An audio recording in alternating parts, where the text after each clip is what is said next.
মঙ্গল গ্রহের এক অজানা ভূমিতে একাকী এক মহাকাশচারীর অসম্ভব বেঁচে থাকার লড়াই। পৃথিবী থেকে কোটি কোটি মাইল দূরে। সে কি পারবে ফিরে আসতে? আপনারা দেখছেন স্টোরিভার্স, আর আজ আমরা জানব এক শ্বাসরুদ্ধকর গল্প, দ্য মার্শিয়ান। 2035 সাল। মঙ্গল গ্রহের নাসার মিশন এরেস 3 চলছে।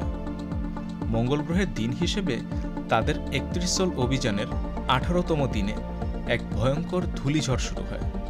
মিশন কমান্ডার মেলিসা লুইস নির্দেশ দেয় তাদের ক্রুকে অবিলম্বে মিশন বাতিল করে মহাকাশযান হারমিসে ফিরে যাওয়ার। প্রচণ্ড ঝড়ে এক নভোচারী মার্ক ওয়াটনি উড়ে যায়। তার বায়োমনিটর সংকেত হারিয়ে ফেলে। সবাই ধরে নেয় সে মারা গেছে। ঝড়ের মধ্যে আরও বেশি ঝুঁকি না নিয়ে লুইস বাকি ক্রুকে নিয়ে মঙ্গল গ্রহ ছেড়ে পৃথিবীর দিকে রওনা দেন। একটা সময় ঝড় থেমে যায়। ওয়াটনি ধীরে ধীরে চেতনা ফিরে পায়। তার অক্সিজেনের মাত্রা কমে গিয়েছিল, কিন্তু সে কোনোভাবে প্রাণে বেঁচে গেছে। পেটে একটি অ্যান্টেনার টুকরো আটকে গিয়েছিল, যা সে নিজেই অপারেশন করে বের করে। তার নিজের রক্ত সেই ছিদ্রকে বন্ধ করে দেয়, যা তাকে বাঁচিয়ে রাখে। এখন তার সামনে সবচেয়ে বড় প্রশ্ন, কিভাবে বেঁচে থাকবে? ওয়াটনি বুঝতে পারে তার খাবার মাত্র 300 সোল চলবে, কিন্তু এরেস 4 মিশন আসতে 4 বছর লাগবে। তাই সে মঙ্গলের মাটিতে নিজের মল সার হিসেবে ব্যবহার করে আলু চাষ শুরু করে। কারণ সে একজন বোটানিস্ট ছিল। হাইড্রোজেন ও অক্সিজেনের বিক্রিয়া ঘটিয়ে সে পানি তৈরি করে এবং তার বসবাসযোগ্য কেন্দ্র হ্যাবে একটি ছোটখাটো খামারও তৈরি করে। এদিকে নাসার বিজ্ঞানী ভিনসেন্ট কাপুর এবং মাইন্ডি পার্ক স্যাটেলাইট ইমেজ দেখে বুঝতে পারেন যে ওয়াটনি বেঁচে আছে। তবে নাসার ডিরেক্টর টেডি স্যান্ডার্স বিষয়টিকে হারমিসের ক্রুকে জানানোর বিপক্ষে থাকে, যাতে তারা বিভ্রান্ত না হয়। ওয়াটনি যোগাযোগ করার উপায় খুঁজতে থাকে এবং 1997 সালে নষ্ট হয়ে যাওয়া পাথফাইন্ডার রোভারকে পুনরায় সক্রিয় করতে পারে। এরপর সে ও নাসার বিজ্ঞানীরা একটি রোটেটিং ক্যামেরার মাধ্যমে প্রাথমিকভাবে যোগাযোগ স্থাপন করে এবং পরে লিখিত বার্তাও পাঠানো সম্ভব হয়। নাসা ওয়াটনির জন্য একটি রসদ পাঠানোর পরিকল্পনাও করে, কিন্তু পরীক্ষার সময় বাদ দেওয়ায় সেই রকেট উৎক্ষেপণের পরপরই বিস্ফোরিত হয়।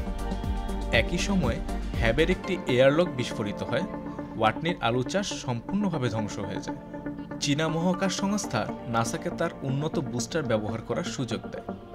এদিকে জেপিএল বিজ্ঞানী রিচ পোর্নেল একটি বিকল্প পরিকল্পনা করেন, যাতে হারমিস পৃথিবীর অভিকর্ষ ব্যবহার করে মঙ্গলে দ্রুত ফেরত যেতে পারে।